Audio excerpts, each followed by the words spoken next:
الحمد لله نحمده ونستعينه ونستغفره ونؤمن به ونتوكل عليه ونعوذ بالله من شرور أنفسنا ومن سيئات أعمالنا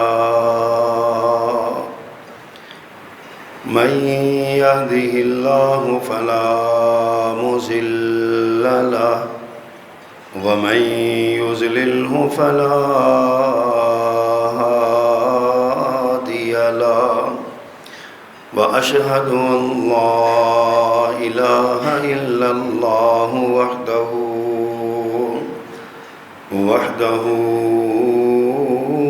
لا شريك له وأشهد أن محمدًا عبده ورسوله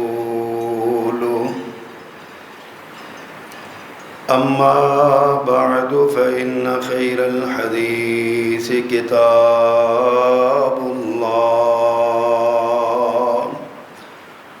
وخير الهدي هدي محمد صلى الله عليه وسلم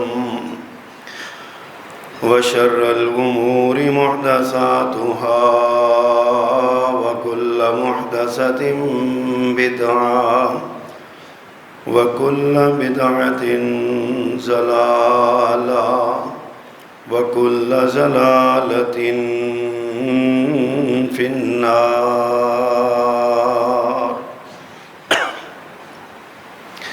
اللهم صل على محمد وعلى آل محمد كما صليت على إبراهيم وعلى آل إبراهيم إنك حميد مجيد اللهم بارك على محمد وعلى آل محمد كما باركت على إبراهيم وعلى آل إبراهيم إنك حميد مجيد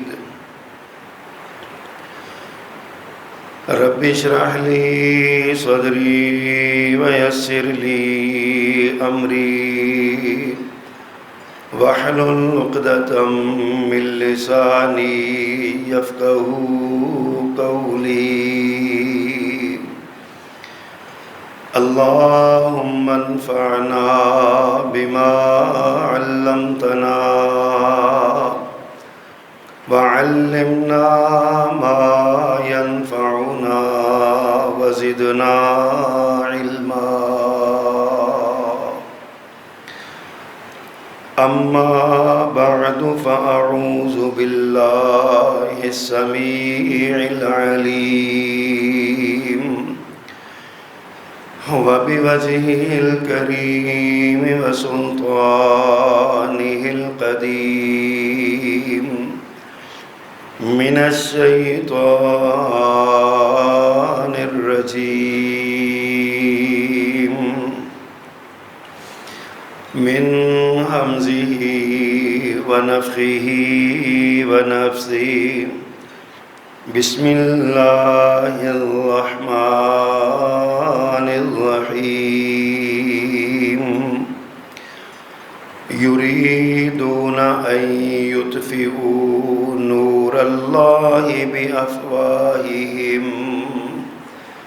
ويأبى الله إلا أن يتم نوره ولو كره الكافرون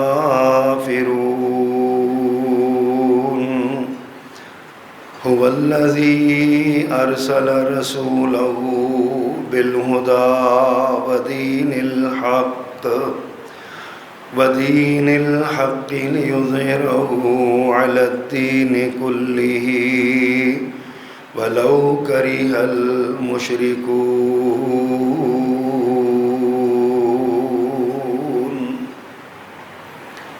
صدق اللہ العظیم۔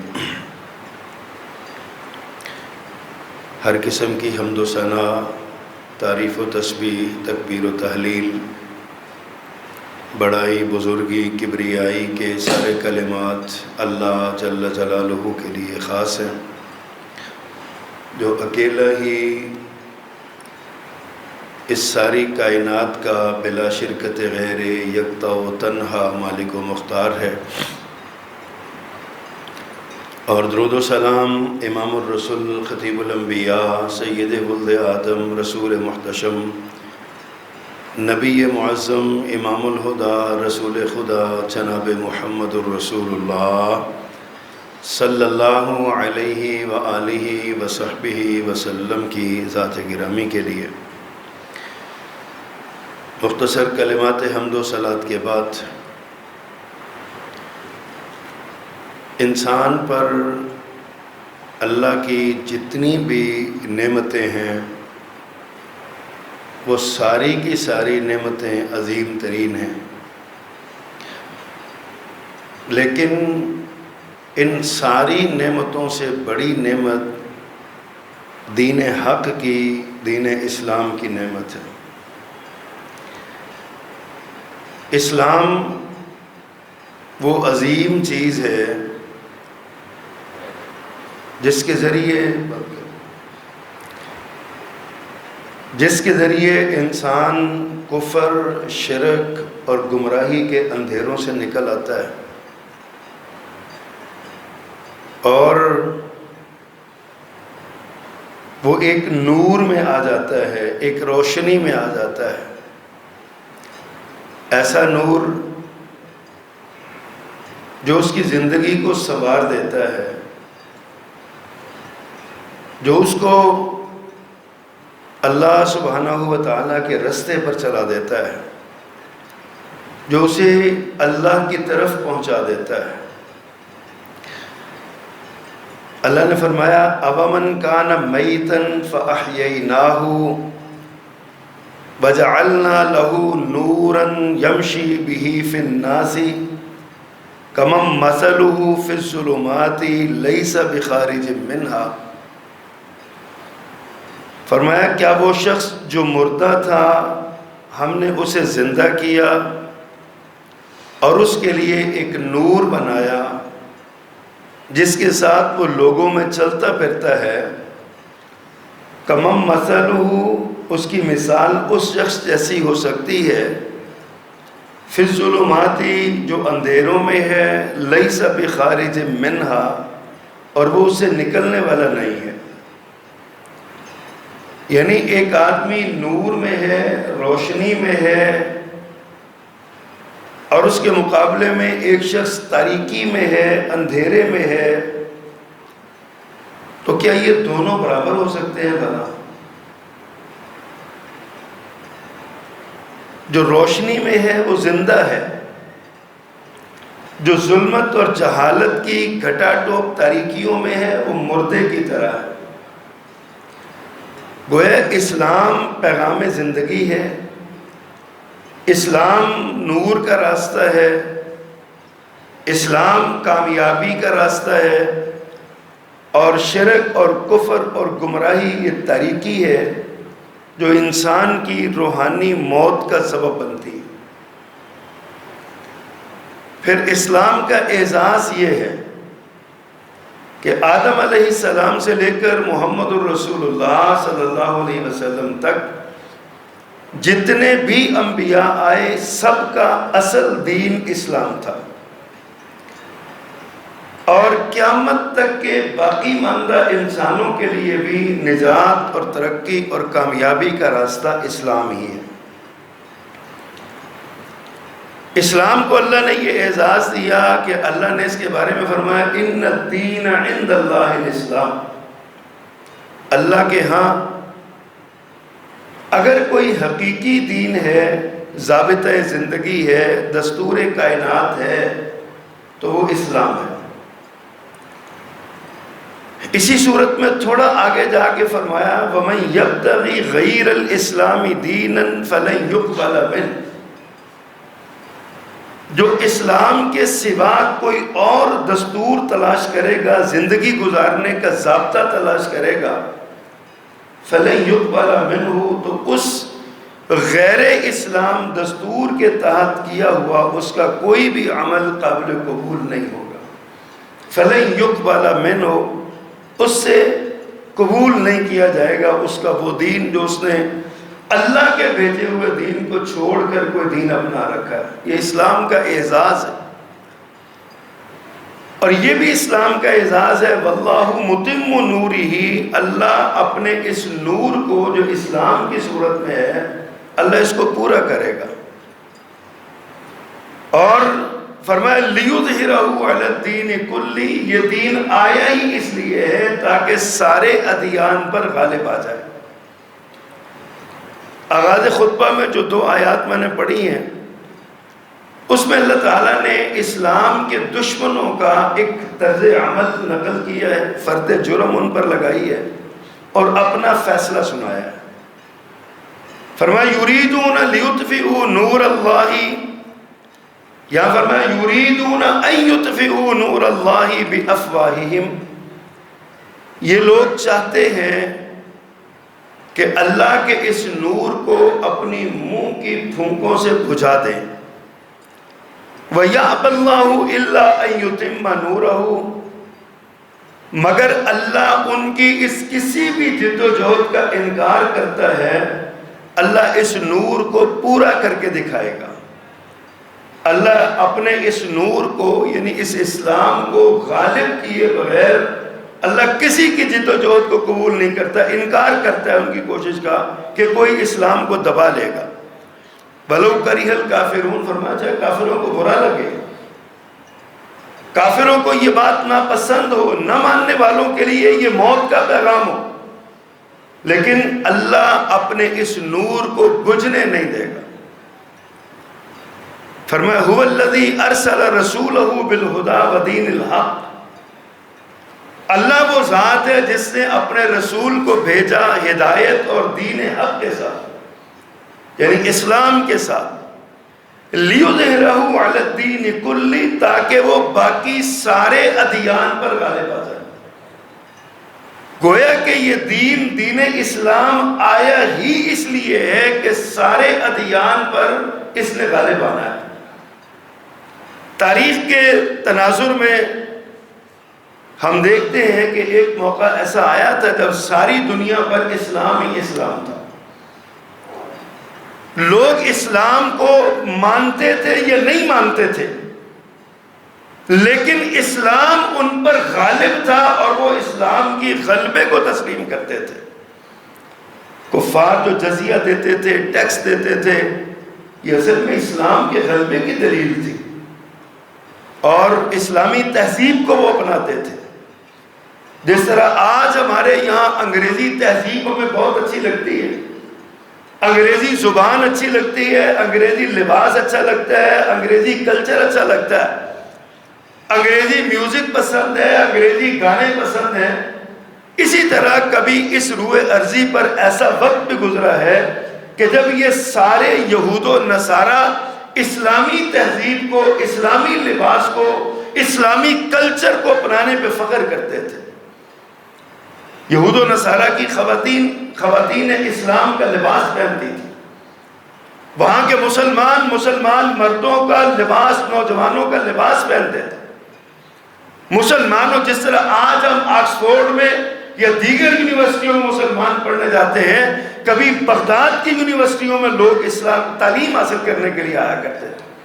یہ وقت ہم پہ ہو چکا، گزر چکا، لیکن دوبارہ ہم مغلوب ہو گئے، ہم پر غلبہ ہو گیا کفار کا، اور خمیازہ اس کا ہم بھگتنے لگے ہوئے ہیں۔ لیکن اس کا یہ مطلب نہیں ہے کہ اب یہ جو غلبہ ہو گیا بس غلبہ ہو گیا، ایسا نہیں ہوگا۔ اللہ کا وعدہ ہے قیامت سے پہلے پہلے ایک بار یہ اسلام ساری دنیا پہ غالب آ کے رہے گا، اس لیے غالب آنا ہی آنا ہے۔ ہمارے لیے سوالیہ نشان ہے کہ ہم نے اپنی زندگی میں اس دین کو غالب کرنے کے لیے کیا کوشش کی ہے۔ کیا ہمارے نامہ اعمال میں کوئی ایسی جدوجہد، کوئی ایسی کوشش، ایسی کاوش ہے کہ اللہ کے سامنے کھڑے ہو کے ہم یہ کہہ سکیں کہ الہی تیرے دین کو غالب کرنے کے لیے میں نے اتنا وقت دیا تھا، میں نے اتنی صلاحیت دی تھی، میں نے اتنا پیسہ دیا تھا، میں نے اتنی اولاد قربان کی تھی، میں نے اتنا کاروبار قربان کیا تھا، ہم یہ کہہ سکیں اللہ کے سامنے؟ یہ ہمارے سامنے بہت بڑا سائن آف انٹروگیشن ہے، سوالیہ نشان ہے کہ ہم نے کیا، ہماری کیفیت ہے، کیا ہم اللہ کے سامنے پیش کر سکے۔ یہ سوچنے والی بات۔ اللہ اکبر۔ اور آج ہمیں سب سے بڑا جو چیلنج امت مسلمہ کو درپیش ہے نا، لوگ کہتے ہیں جی سیاسی عدم استحکام کا چیلنج ہے، معاشی عدم استحکام کا چیلنج ہے، اور جناب معاشرتی عدم استحکام کا چیلنج ہے۔ خدا کی قسم یہ کوئی حیثیت نہیں رکھتے، یہ ساری چیزیں کچھ بھی حیثیت نہیں رکھتے۔ اللہ فرماتے ہیں وَلَوْ أَنَّ أَهْلَ الْقُرَىٰ آمَنُوا وَاتَّقَوْا لَفَتَحْنَا عَلَيْهِمْ بَرَكَاتٍ مِّنَ السَّمَاءِ وَالْأَرْضِ۔ اگر بستیوں کے لوگ ایمان لے آئیں اور تقوی اختیار کریں، ہم ان کے لیے زمین و آسمان کے دانے کھول دیں گے، رزق کے ان کے لیے برکتوں کے دانے کھل جائیں گے زمین و آسمان سے۔ کہاں کی معاشی پریشانیاں اور معاشی عدم استحکام ہی سیاسی عدم استحکام کی بنیاد ہوتا ہے، اور یہی عدم استحکام گھریلو ہمارے جو معاشرتی عدم استحکام ہے اس کی بنیاد ہوتا ہے۔ فرمایا ایمان لے آؤ، سارے مسئلے حل ہو جائیں گے۔ تو گویا اصل چیلنج جو ہمیں درپیش ہے، اصل جو ہمارے ساتھ معاملہ ہو رہا ہے، وہ ہمارے ایمان کا چیلنج ہے، اور ہمیں اس کی سمجھ نہیں آ رہی۔ وہ لوگ جو آج ہم پر معاشی طور پہ، سیاسی طور پہ غالب آ چکے ہیں، علامہ اقبال نے کہا تھا فضا میں تم ہو نصارا تو تمدن میں حنود، یہ مسلمان ہیں جنہیں دیکھ کے شرم آئے یہود۔ وہ لوگ ہمارا مذاق اڑاتے ہیں کہ یہ مسلمان وہ امت ہے جن کے پاس کائنات کا سب سے بہترین نظام حیات ہے، لیکن یہ معیشت کے لیے ہمارے سامنے ہاتھ پھیلاتے ہیں، سیاسی استحکام کے لیے ہمارے دستخط کروانے کے محتاج ہیں، اور ہمارے لیے سارے معاملات کر رہے ہیں، ہمارے غلام بنے ہوئے ہیں یہ لوگ۔ وہ بڑی معروف ایک مثال ہے نا، لطیفہ بنایا، لیکن بڑے درد کا لطیفہ ہے کہ ایک ہندو اور مسلمان لڑ پڑے، مسلمان کمزور تھا، ہندو نے اس کو پکڑا، نیچے گرایا، مارنے بھی لگا اور رونے بھی لگا۔ کسی نے کہا بڑے بدبخت ہو، مار بھی رہے ہو، رو بھی رہے ہو، شرم کرو۔ اس نے کہا مار تو اس لیے رہا ہوں میرے قابو آیا ہوا ہے، اور رو اس لیے رہا ہوں جب اٹھ جائے گا تو یہ مجھے مارے گا۔ آج امت مسلمہ گری ہوئی ہے، اور ساری دنیا کو ڈر ہے کہ ان سے اسلام واپس ان کا آ گیا تو یہ ہم سب کو آگے لگا لیں گے۔ اس سے پہلے لگائے جا چکے ہیں، اس سے پہلے ہم غالب آ چکے ہیں۔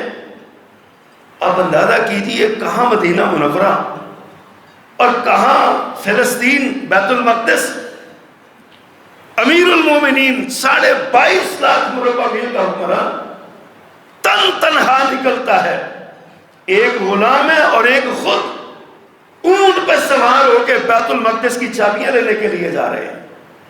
کسی کا خوف نہیں، کسی کا ڈر نہیں، کوئی حملے کا خدشہ نہیں، اور وہ جاتے ہیں وہاں پہ جا کے، اور سارا جو ہی مورخین نے لکھا ہے کہ جو ہی حضرت عمر بیت المقدس کی دیواروں سے لوگوں کو نظر آنے لگے نا، تو جتنے یہودی اور عیسائی ربی اور پادری تھے نا، وہ سارے کے سارے اپنے کمروں میں دوڑے، اپنی تورات کو اور انجیل کو کھولا، نشانیاں ڈھونڈی، اور واپس آئے تو حضرت عمر کے قدموں میں چابیاں رکھ دی تھی کہ ہماری کتاب میں تمہاری ساری نشانیاں موجود ہیں۔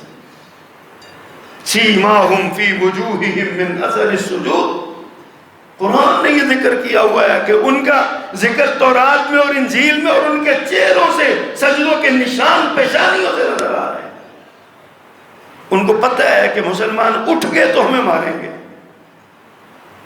حالانکہ مسلمان جو اصل تعلیم ہے نا اسلام کی، اس میں نبی محترم صلی اللہ علیہ وسلم کے جو وعدہ جنگی فلسفہ ہے، اس میں پیارے پیغمبر کا طریقہ یہ ہے کہ آپ نے مارا نہیں ہے، بھگایا، اور جب دشمن بھاگ بھاگ کے تھک گیا، میرے آقا نے اپنے بازو کھول کے اس کو سینے سے لگا دیا۔ حضرت اکرمہ رضی اللہ تعالیٰ عنہ کی مثال ہمارے سامنے ہے۔ کہاں اتنا بڑا مجرم کہ آرڈیننس رسالت کی زبان سے جاری ہوتا ہے، غلاف کعبہ سے چمٹا ہوا ملے تو مار ڈالنا، اور کہاں یہ رحم و کرم کہ پتہ چلتا ہے اکرمہ آ رہے ہیں تو اپنے صحابہ سے کہتے ہیں اس کے باپ کا بھی ذکر نہ کرنا، اس کے سامنے تکلیف ہوگی اس کو۔ وہ باپ جس کو میرے آقا نے اس کی لاش پہ کھڑے ہو کے فرمایا تھا فرعون ھذہ الامہ، اس امت کا فرعون مرا پڑا ہے یہ، اس کے بارے میں اتنا مذہبی رواداری اور اس قدر انسانی عزت اور تکریم کا خیال، یہ اسلام ہے۔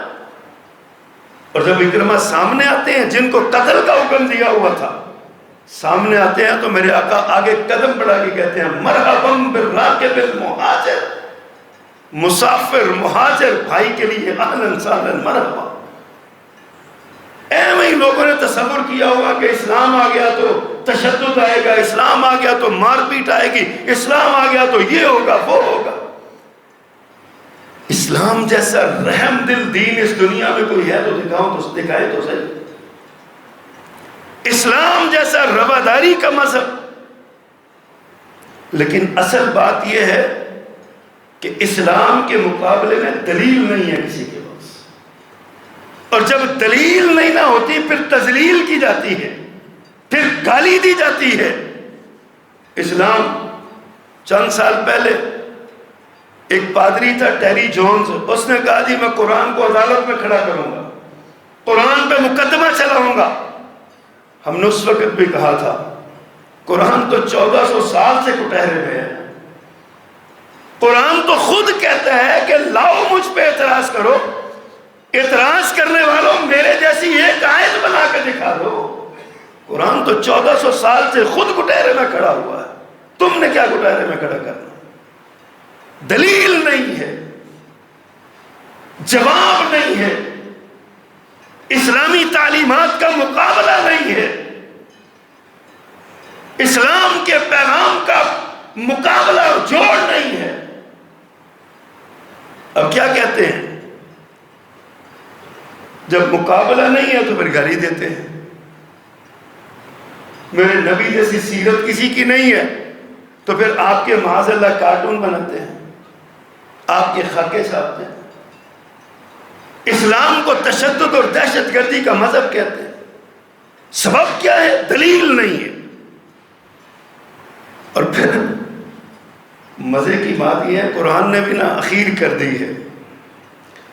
اللہ فرماتے ہیں لا یقاتلونکم جمیعا، اکٹھے ہو کر تم سے نہیں لڑیں گے، الا فی قرى محصنۃ او من وراء جدر،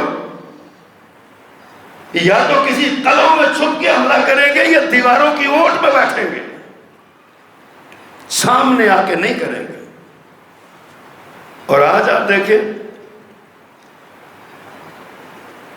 سامنے کچھ لوگ ہیں، اصل طاقتیں پیچھے بیٹھی ہوئی، سامنے کون لوگ ہیں؟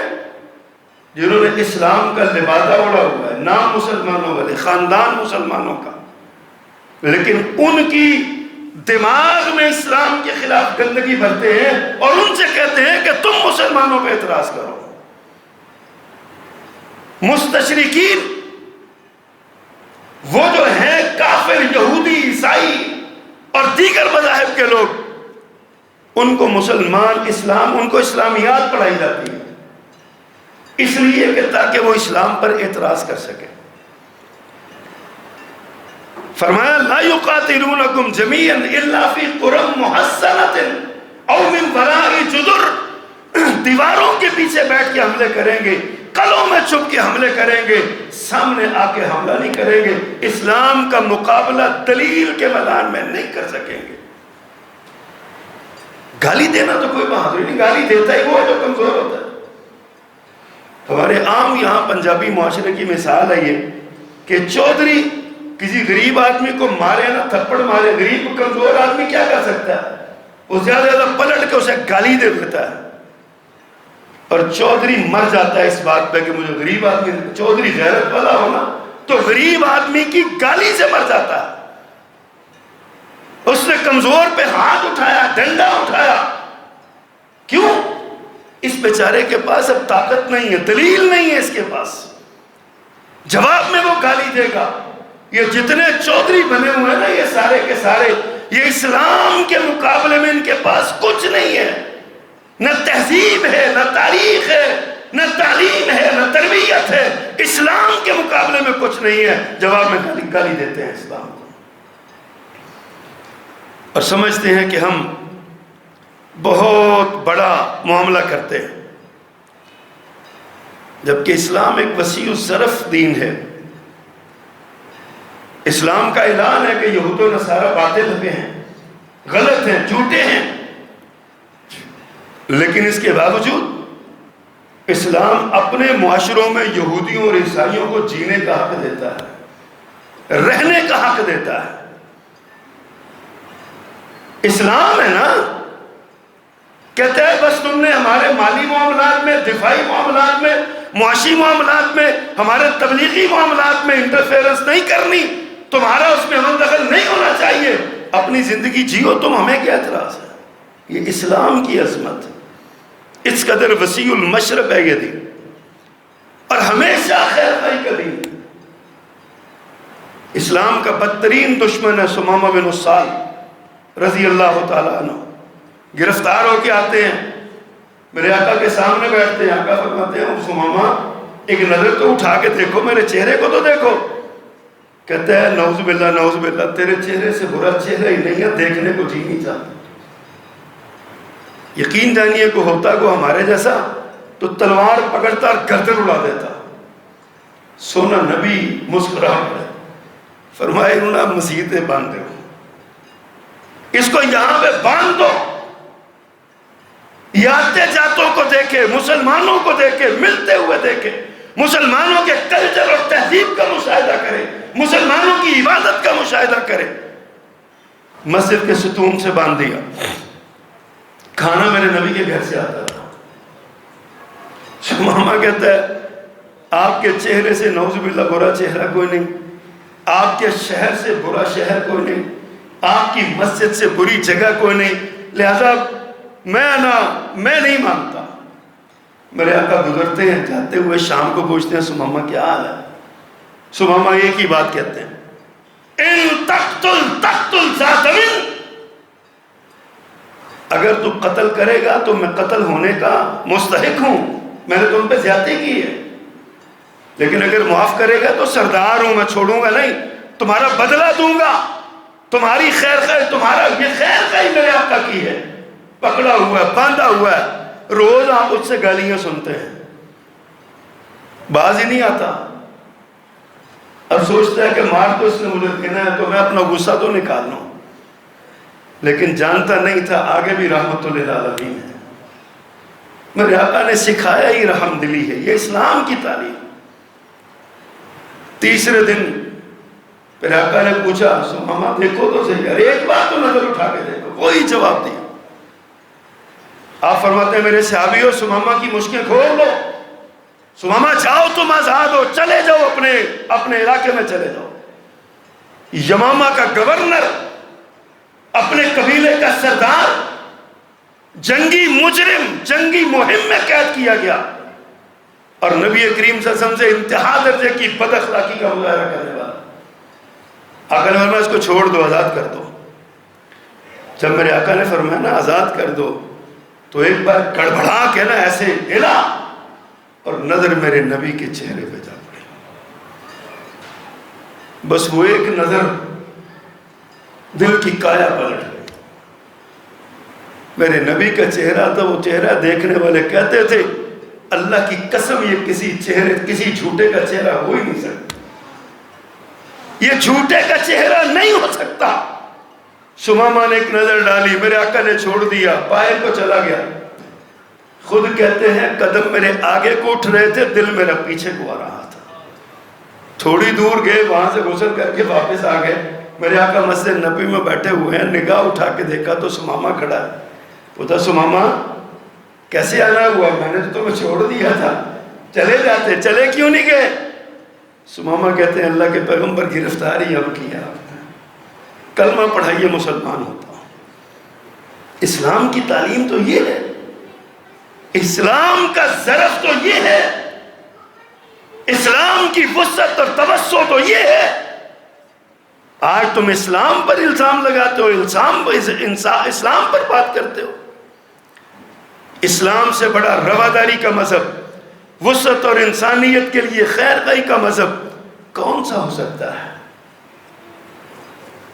لیکن میں نے پہلے عرض کیا، آج ہمیں سب سے بڑا خطرہ ہے تو ہمیں ہمارے اسلام کے بارے میں خطرہ ہے۔ ہمیں پتہ ہی نہیں چل رہا ہمارا اسلام ہم سے چھینا جا رہا ہے، ہماری اولادیں اسلام سے دور ہوتی جا رہی ہیں، ان کو اسلام کی حقیقی شکل نہیں دکھائی جا رہی۔ ہم اپنے بچوں کو قرآن نہیں پڑھاتے، ترجمہ نہیں پڑھاتے، تفسیر نہیں پڑھاتے، ہم اپنے بچوں کو استاد کے پاس نہیں بٹھاتے، اپنے بچوں کی انگلی پکڑ کے مسجد میں نہیں لاتے۔ ہمیں خدشہ ہوتا ہے اس بات کا، ہم نے لوگوں کی زبان سے یہ سنا کہ اسی کو اپنے منڈے میں ملوٹا بنانا، ہم نے اپنے بچوں کو حفظ کروا لیا بس کافی ہے۔ ہم نام کے مسلمان ہیں، عمل کے مسلمان نہیں ہیں، اور نام کا مسلمان سب سے آسان شکار ہوتا ہے۔ آج ہمیں پتہ ہے کیا کن کن مسائل کا سامنا ہے۔ سب سے بڑی ایک تحریک ہمارے معاشرے میں برپا ہے، وحدت ادیان کی تحریک۔ کہا جاتا ہے جی انسانیت مذہب ہے، یہ سارے دین الگ الگ ہیں، اپنے اپنے دین پہ عمل کرو، بس انسانیت کے نام پہ اکٹھے ہو جاؤ، اور سارے برابر ہیں، کوئی فرق نہیں ہے۔ کہا گیا ایک یہودی اور ایک عیسائی انسانیت کی خدمت کا وہ کام کر گیا تو آپ کے مسلمان کہلانے والوں نے یہ سوال اٹھایا بھلا یہ بھی جہنم میں چلا جائے گا؟ ہمیں ایسی جنت نہیں چاہیے جہاں مدر ٹریسا جیسی عورت نہ ہو، ہمیں ایسی جنت نہیں چاہیے جہاں فلاں انسانیت کا خدمت گزار نہ ہو۔ یہ مسلمانوں نے کہا، مسلمان کہلانے والوں نے کہا۔ اور بدقسمتی سے جب ان کی بایوگرافی دیکھتے ہیں، ان کی پروفائل دیکھتے ہیں، تو وہ کسی کالج کے استاد نکلتے ہیں، کسی یونیورسٹی کے پروفیسر نکلتے ہیں۔ کیا ہمارے بچوں کو پڑھا رہے ہیں؟ کبھی ہم نے غور کیا اس بات میں؟ جبکہ رسول اللہ صلی اللہ علیہ وسلم نے فرمایا کہ میری امت میرے بعد جس یہودی یا عیسائی تک میرے دین کا کلمہ پہنچ گیا اور وہ مجھ پر ایمان نہ لایا، میرے آقا نے فرمایا وہ جہنم میں جائے گا، اس کے لیے کوئی جنت نہیں ہے، چاہے وہ کتنا ہی خوبصورت کیوں نہ ہو، چاہے وہ کتنا ہی مالدار کیوں نہ ہو، چاہے وہ کتنا ہی صاحب ثروت صاحب خیر کیوں نہ ہو، چاہے وہ کتنا ہی انسانی حقوق کے نام کا محافظ کیوں نہ ہو، اگر اس نے محمد کا کلمہ نہیں پڑھا صلی اللہ علیہ وسلم تو وہ جہنم میں جائے گا۔ وہ تو یہودی اور عیسائی ہے، اور جو مسلمان ماں کی گود میں پل کے، مسلمان باپ کے خون سے پرورش پا کے، مسلمان باپ کی کمائی سے وہ اپنی زندگی کی ابتدائی شروعات کر کے بھی اگر اسلام کے خلاف بات کرے تو آپ کیا سمجھتے ہیں اللہ اس کو معاف کر دیں گے؟ اور حضرات بدقسمتی سے یہ ہمارے گھروں میں ہو رہا ہے، بدقسمتی سے ہمارے معاشرے میں ہو رہا ہے، ہماری اولادوں میں ایسے بچے پیدا ہو رہے ہیں۔ میں اکثر آپ سے یہ بات کہتا ہوں، اکثر جگہوں پہ بھی یہ بات کہتا ہوں، اکثر دروس اور کانفرنسز پہ بھی یہ بات کہتا ہوں، خدا کے لیے اپنے بچوں کے ایمان کو سنبھالیے۔ آج ہم پہ کتنی بڑی بات ہے یہ وحدت ادیان، اس کا ایک سادہ سا ترجمہ میں آپ کے سامنے کروں۔ وحدت ادیان کا مطلب ہے یہودیت اور اسلام ایک ہے، ان میں کوئی فرق نہیں ہے۔ اب آپ مجھے بتائیے، یہودی کہتے ہیں کہ حضرت عیسیٰ علیہ السلام نعوذ باللہ ولد و زنا ہے، ان کی ماں نے بدکاری کی تو یہ پیدا ہوئے، کیا یہ دونوں مذہب ایک ہو سکتے ہیں؟ وحدت ادیان کا فلسفہ ہے نا، ایک ہے۔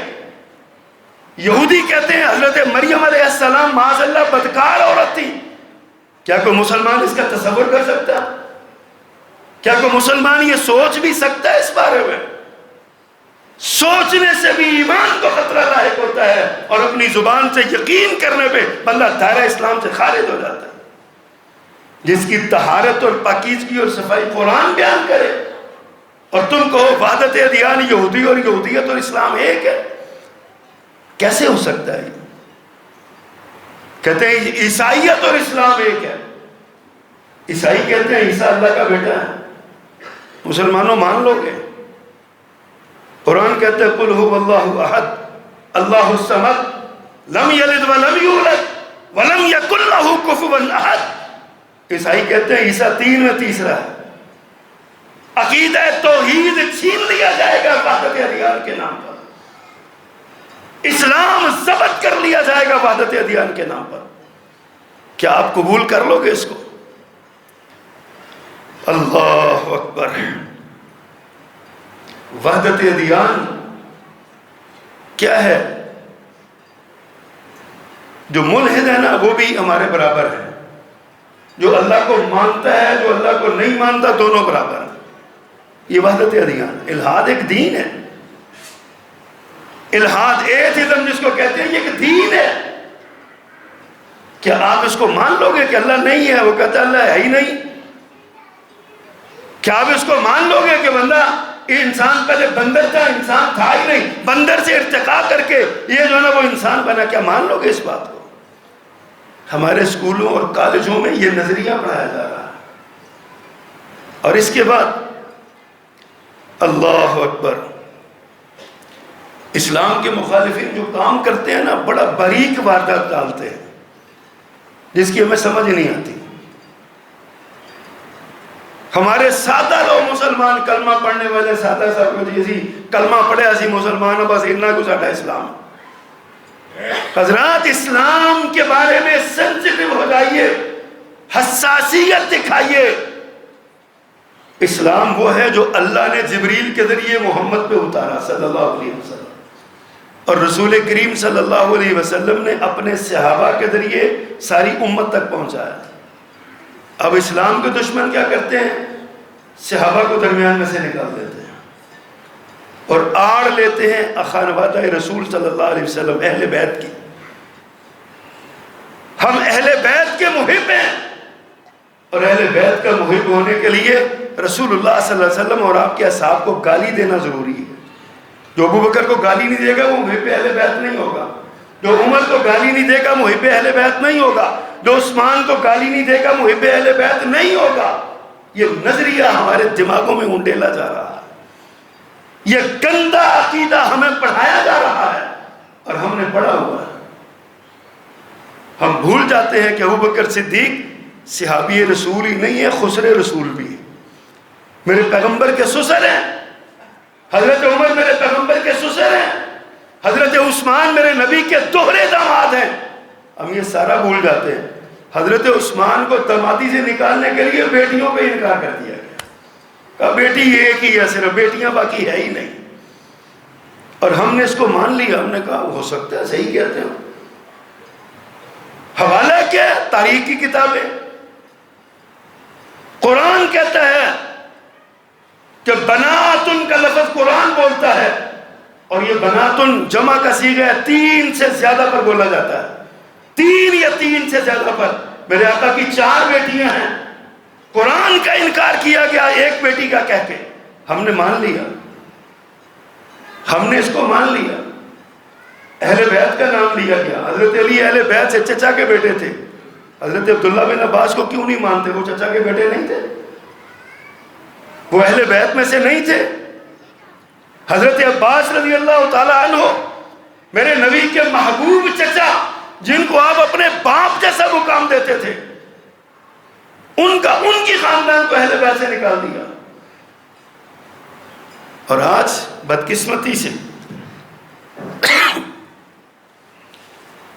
یہ سوشل میڈیا ہے نا، ہر بندہ ہی اخبار والا ہے، ہر بندہ ہی چینل والا ہے، ہر ایک کی بڑا عالم ہے، ہر ایک کی بڑا محدث و مفکر ہے. جس کے پاس یہ آ جاتا ہے وہ فتنہ بن جاتا ہے. بند کمروں میں بیٹھ کے ویڈیوز بناتے ہیں اور ویوز دینے کے لیے، پیسے کمانے کے لیے سب سے آسان راستہ کیا ہے؟ ابو بکر صدیق کو گالی دے دو، ابو بکر کی بیٹی عائشہ کو گالی دو. نعوذ باللہ من ذالک. وہ عائشہ جس کی شان میں رب نے 18 آیتیں قرآن میں اتاری ہیں. وہ عمر جس کے بارے میں میرے آقا نے فرمایا لو کان بعدی نبی اللہ کان عمر، میرے بعد کسی نے نبی ہونا ہوتا تو عمر ہوتا. ایک بدبخت اٹھتا ہے، وہ کہتا ہے میری حکومت آ گئی، مکہ مدینہ میں میں نے قبضہ کیا تو ابو بکر عمر کی لاشیں نکال کے چوک میں ٹکرا تو لٹکاؤں گا. اور ہم کہتے ہیں یہ اسلام کے بہت بڑے علمبردار ہیں، یہ اسلام کا بہت بڑا ترجمان ہے.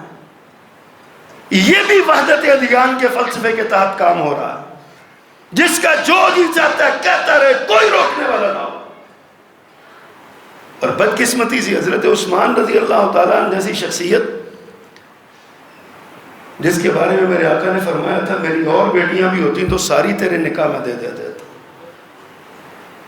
فرمایا عثمان ما ذر عثمان ما عمل بعد اليوم، عثمان آج کے بعد نیکی کو کام نہ بھی کرے تب بھی کوئی ٹینشن نہیں، کوئی فکر نہیں ہے اس کو. عثمان بدر میں موجود نہیں تھا، میرے آقا نے عثمان کو بدر کے اس ساتھیوں میں شریک کیا، مال غنیمت کا حصہ دیا.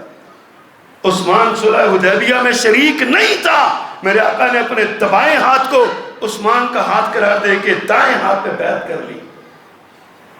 وہ عثمان آج ایک لعین اور بدبخت اٹھتا ہے کہتا ہے عثمان غزوہ احد میں بھاگ گیا تھا، اور انتہائی توہین آمیز سلوک، توہین آمیز الفاظ میں کہتا ہے.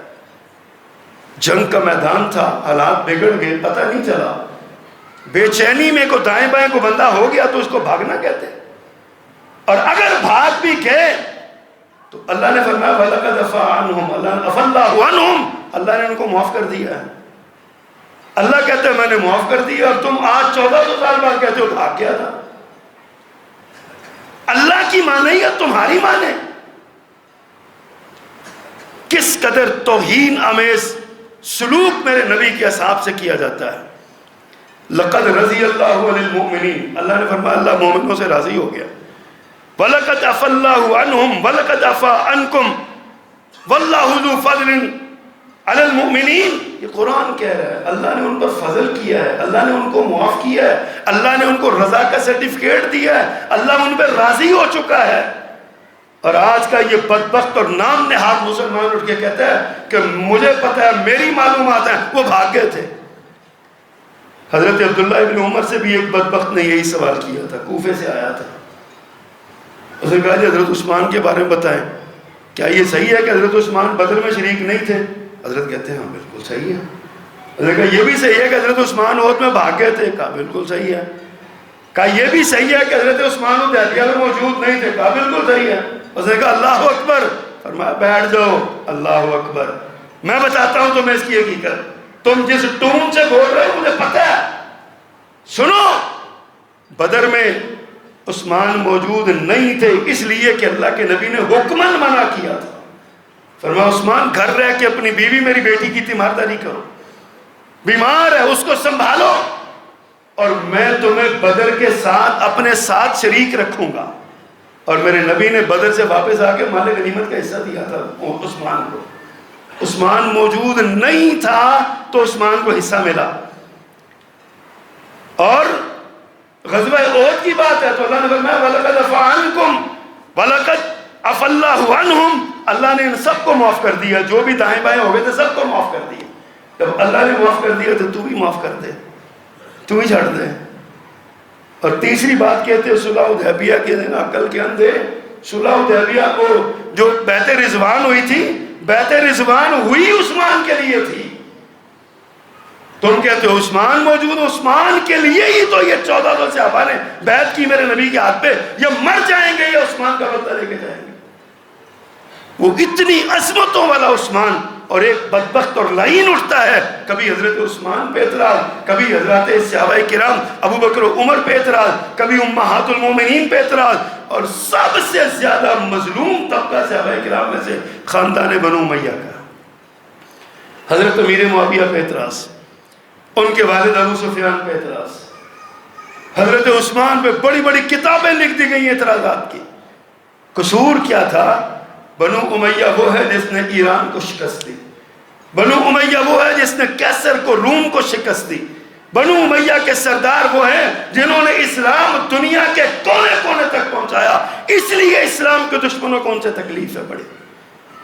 ان کو پتہ ہے اگر ان کو مان لیا تو اسلام کو ماننا پڑے گا، ان کو مان لیا تو اسلام کو ماننا پڑے گا۔ اعتراض اصل میں رسول اللہ صلی اللہ علیہ وسلم پر ہوتا ہے، کر نہیں سکتے، ڈرتے ہیں مسلمان مار ڈالیں گے، پھر آسان راستہ ڈھونڈتے ہیں، کیا صحابہ کرام پہ اعتراض کر دو، کبھی ابو بکر پہ اعتراض کر دو، کبھی عثمان پہ اعتراض کر دو۔ آپ نے اکثر دیکھا ہوگا محفل مجلس ہوتی ہے، حضرت حسین رضی اللہ تعالیٰ عنہ کی شہادت کی واقعہ کربلا بیان کیا جاتا ہے، ابو بکر کو گالی دی جاتی ہے۔ کتنا فاصلہ درمیان میں، کبھی غور کیا اس بات پہ؟ سوچنے والی بات ہے، حضرت ابوبکر صدیق کا انتقال کب ہوتا ہے اور حضرت حسین کب شہید ہوتے ہیں؟ حضرت حسین کی شہادت کا حضرت ابوبکر صدیق کے ساتھ کیا تعلق ہے رضی اللہ تعالیٰ عنہ مجمعین؟ اعتراض کرتے ہیں امیر معاویہ رضی اللہ تعالیٰ عنہ پہ، جانتے نہیں کہ امیر معاویہ کی بیعت حضرت حسن نے بھی کی، حضرت حسین نے بھی کی ہے رضی اللہ تعالیٰ عنہ، اور دونوں صحابی گویا کہ اعتراض امیر معاویہ پہ نہیں، اعتراض حسن و حسین پہ ہے، اور اعتراض حسن و حسین پہ نہیں، اعتراض حسنین کے نانا پہ ہے، اعتراض حسنین کے نانا پہ نہیں، اعتراض اللہ کے نازل کردہ دین پہ ہے۔ اور یہی میں آپ سے کہہ رہا ہوں کہ آج ہمارے دین کو خطرات لاحق ہیں، ہمارا دین ہم سے چھینا جا رہا ہے، ہماری اولادوں کو ہم سے دین سے دور کیا جا رہا ہے، الہاد کی تعلیم دی جا رہی ہے، عام کیا جا رہا ہے الہاد۔ اللہ نہیں ہے، کائنات خود بن گئی، اللہ ہوتا تو فلاں کام نہ ہوتا، اللہ ہوتا تو فلاں کام نہ ہوتا، یہ اعتراضات اٹھائے جا رہے ہیں۔ اور بدقسمتی سے سوشل میڈیا عام ہے، بچے کے ہاتھ میں بھی ہے، بڑے کے ہاتھ میں بھی ہے، جس کے پاس علم ہے اس کے پاس بھی ہے، جس کے پاس علم نہیں ہے اس کے پاس بھی ہے، سارے متاثر ہوئے جا رہے ہیں۔ اور دین سے ہماری رغبت کا عالم یہ ہے کہ ہم نماز کے لیے مسجد میں نہیں آتے۔ ابھی مجھے بھائی بتا رہے تھے مسجد میں ترجمہ کلاس ہوتی ہے، عشاء کے بعد 5 بندے رہ گئے، 5 بندے رہ گئے ہیں، 20-22 افراد تھے، 20-22 نوجوان تھے پڑھنے والے، اب 5 رہ گئے ہیں۔ یہ معیار ہے ہمارا اسلامی ہونے کا؟ ہمیں شوق ہی نہیں ہے کہ ہم دین سیکھیں، ہمیں احساس ہی نہیں ہے کہ ہم قرآن پڑھیں اور قرآن سیکھیں۔ قرآن سے وابستہ رہیں تو ہمیں صحابہ کی عظمت کا پتہ چلے گا، قرآن سے وابستہ ہوں گے تو ہمیں اللہ کی توحید کے بارے پتہ چلے گا، پیارے پیغمبر کے پروٹوکول کے بارے میں پتہ چلے گا جب ہم سورۃ الحجرات پڑھیں گے۔ لیکن ہمارے پاس ٹائم نہیں ہے، اور بدقسمتی سے جب خطبہ شروع ہوتا ہے تب ہمارا کتنے لوگ ہوتے ہیں، اور سلام پھیرتے ہیں تب کتنے ہوتے ہیں، اور سلام کے بعد بھاگنے والوں میں کتنے جلدی کتنے لوگ ہوتے ہیں۔ اور ہم مسلمان ہیں اللہ کے فضل سے، ہم جمعہ نہیں پڑھنے آتے گلے پہ ڈھول بجانا آنے کہ اللہ نے پابندی لائی ہے پڑھنا، چلو نماز پڑھ لئیے جا کے، ہم سمجھتے ہیں 2 رکعتیں پڑھ لینے کا نام جمعہ ہے۔ حضرات اپنے ایمان کی فکر کیجئے، اس منبر سے آپ کو آپ کے ایمان کے تحفظ کی بات سنائی جاتی ہے، آپ کو قرآن و حدیث کی روشنی میں اصلاح کی جاتی ہے، اور اگر آپ اس منبر سے ہی وابستہ نہیں رہیں گے تو بتائیے آپ کیا سیکھیں گے، کیا کریں گے؟ ہمیں دنیا کے کام بڑے ہیں، کاروبار بڑا ہے ہمارا، ہمیں بڑی مشکلات ہیں، دکان بند نہیں کر سکتے۔ قرآن کہتا ہے اذا نودی للصلاۃ من یوم الجمعۃ فاسعوا الی ذکر اللہ وذروا البیع، اذان جمعے کی سنو تو کاروبار چھوڑ کے مسجد میں آؤ، کاروبار چھوڑ دو۔ گویا کہ اذان جمعہ کے بعد کاروبار حرام ہو جائے گا، جو پیسے کمائیں گے حرام کمائیں گے۔ اور ہم نے بہانے لگائے ہوئے ہیں، 2 بندے ملازم ہیں، تو وہ مسیطیں پڑھے اور میں اس مسیطیں پڑھے ہوا گا۔ یہ معیار ہے ہمارے اسلام کا. لوگ ہمارا اسلام چھیننے کو در پہ ہیں، اور ہم سے نماز کے لیے مسجد میں نہیں آیا جاتا، ہم سے جمعے کے لیے مسجد میں نہیں آیا جاتا، خطبہ سننے کے لیے مسجد میں نہیں آیا جاتا، ترجمہ کلاس اور ناظرہ کلاس پڑھنے کے لیے مسجد میں نہیں آیا جاتا. آپ ہی کی مسجد میں 6 کلاسیں لگا کرتی تھی نا، 100 بچہ پڑھا کرتا تھا. آپ ہی کی اولادیں تھیں، آپ لوگ تھے. اب آپ کی اولادیں کیوں نہیں آ رہی مسجد میں؟ نہ صبح کلاس ہوتی ہے ناظرے کی، نہ شام کو ہوتی ہے تو 15-20 بچے، اتنا بڑا محلہ اور 15-20 بچے پڑھنے کے لیے آتے ہیں. وہ بھی آ جائیں نہ آئیں. مجھے معاف کیجئے گا کچھ بات تلخ ہو گئی، لیکن ہے حقیقت یہی. آج ہم سے ہمارا دین چھینا جا رہا ہے اور ہمیں اس کی پرواہ ہی نہیں ہے. وائے ناکامی متاع کارواں جاتا رہا اور کارواں کے دل سے احساس زیاں جاتا رہا. آج ہمیں اپنے دکھ کا، اپنے اس جو نقصان ہے اس کا بھی دکھ باقی نہیں رہا. مجھے ٹھیک ہے آ جا کے بٹا دے گا کس ڈٹ. اللہ ہمارے حال پہ رحم فرمائے اور اللہ ہمیں دین کی حفاظت کرنے والوں میں شامل فرمائے. سبحان ربک رب العزت عما یصفون وسلام علی المرسلین والحمد للہ.